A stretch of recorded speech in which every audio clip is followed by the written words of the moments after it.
کسی کو دکھ دینا ایک قرض ہے جو آپ کو کسی اور کے ہاتھوں ملے گا۔ ہر ایسا کام کرنے سے اجتناب کرے جس کے شروع میں آپ بسم اللہ اور آخر میں الحمدللہ نہ کہہ سکیں۔ پیسہ تو سب کماتے ہیں، دعائیں بھی کماؤ۔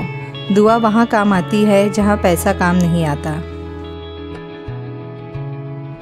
نسلی دوست کتنا بھی ناراض ہو مگر دشمنوں کے صف میں کھڑا نہیں ہوتا۔ بے شک گزرتے زندگی کے لمحے جو سبق سکھاتے ہیں وہ سبق کوئی اسکول نہیں سکھا سکتا۔ دنیا میں کچھ لوگوں کا کام بس دوسروں کی چوکیداری اور عیوب تلاش کرنا ہوتا ہے۔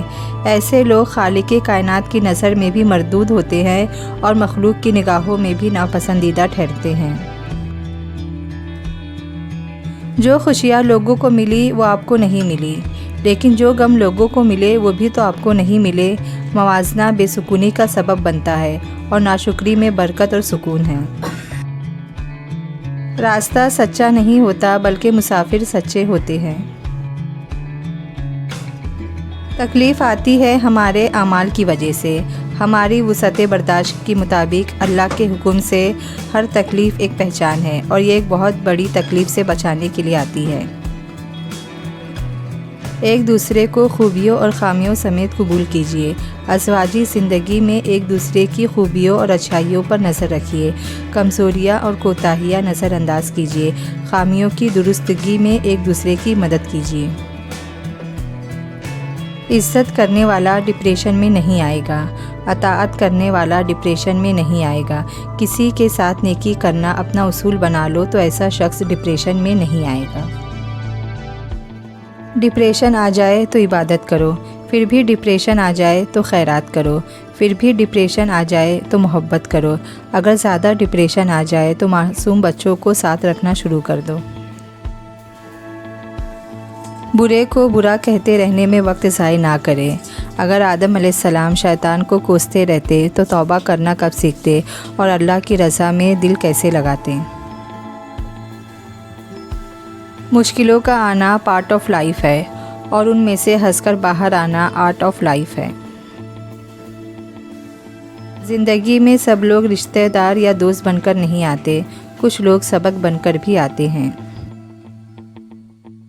کچھ لوگوں کا منہ صرف شکوہ کرتے وقت کھلتا ہے، تسلی دینے کے وقت انہیں سمجھ ہی نہیں آتی کہ کیا بولے۔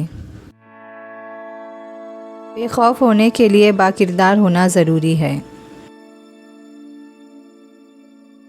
یہ زندگی بھی کتنی عجیب ہے، ایک دن مرنے کے لیے پوری زندگی جینا ہے۔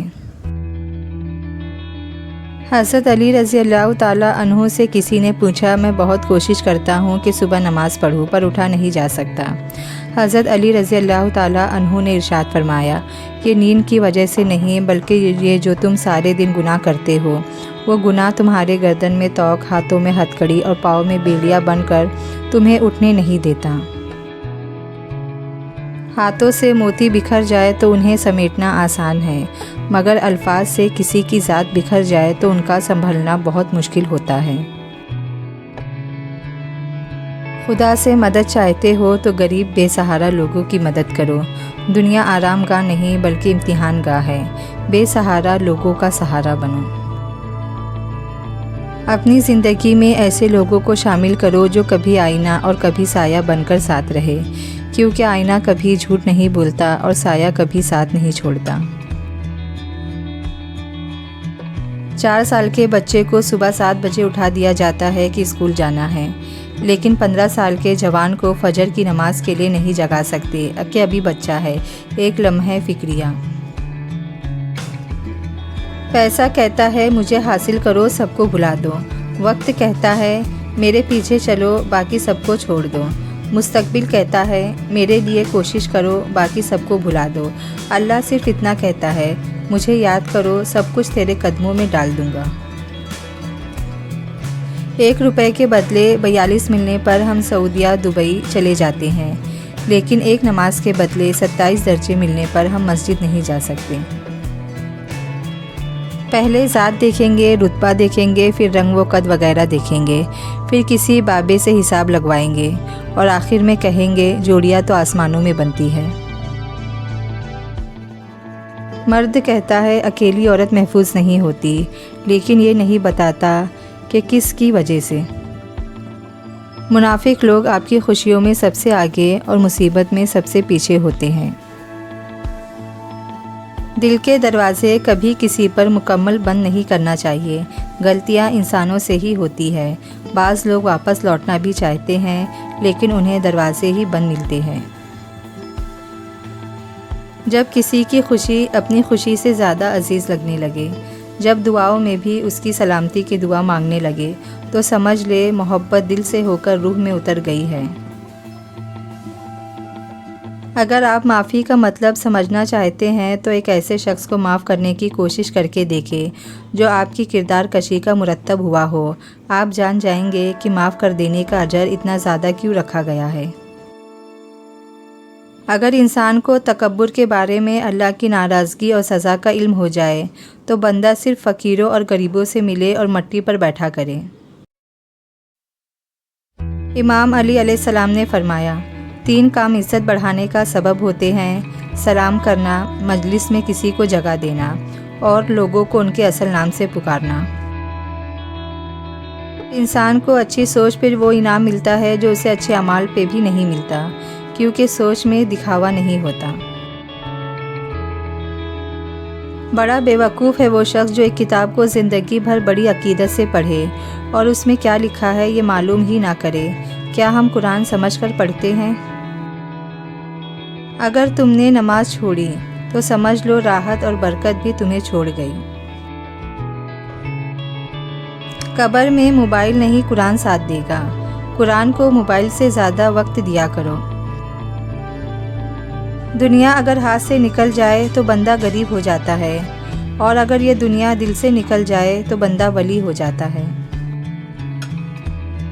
اللہ نے ہماری ہڈیاں تو پتھر کی نہیں بنائی، نہ جانے پھر ہم لوگ اپنے دلوں کو کیوں پتھر کے کر لیتے ہیں۔ سب سے بڑی دیانتداری اپنا محاسبہ کرنا ہے۔ لوگوں کے دل آپ صاف نہیں کر سکتے، مگر اپنا دل صاف رکھنا آپ کے اختیار میں ہے۔ حضرت علی رضی اللہ تعالیٰ عنہ نے فرمایا، تمام تعریفیں اس ذات کے لیے ہے کہ وہ جسے توڑے تو اسے کوئی جوڑ نہیں سکتا، اور جسے وہ جوڑے اسے سارے توڑنے والے مل کر توڑ نہیں سکتے۔ بڑی سی بڑی اور آسان فقیری یہی ہے کہ ہمیں اللہ کا ہر فیصلہ منظور ہے۔ عبادت وہ ہے جو معبود کو منظور ہو جائے، ورنہ کروڑوں سال کی عبادت ایک سجدہ نہ کرنے سے ضائع ہوتی دیکھی گئی۔ وہ لوگ جو انسان کو چھوڑ کر یا انسان سے منہ موڑ کر خدا کی تلاش کرتے ہیں کامیاب نہیں ہو سکتے۔ مرد اگر دیندار ہو جائے تو دین گھر کی دہلیز تک پہنچ جاتا ہے، اور اگر گھر کی عورت دیندار ہو جائے تو دین نسلوں تک پہنچ جاتا ہے۔ کتنے بھی بڑے کالج یا اسکول میں پڑھ لو، لیکن انسان بننے کے لیے قرآن کا مطالعہ کرنا ہوگا۔ لوگوں کے ساتھ اس طرح گھل مل جاؤ کہ اگر تم مر جاؤ وہ تم پر روئے، اور اگر کہیں چلے جاؤ تو تمہارے آنے کے منتظر رہے۔ مخلصی پہ جو تھپڑ پڑتے ہیں وہ آپ کو بدل کر رکھ دیتے ہیں۔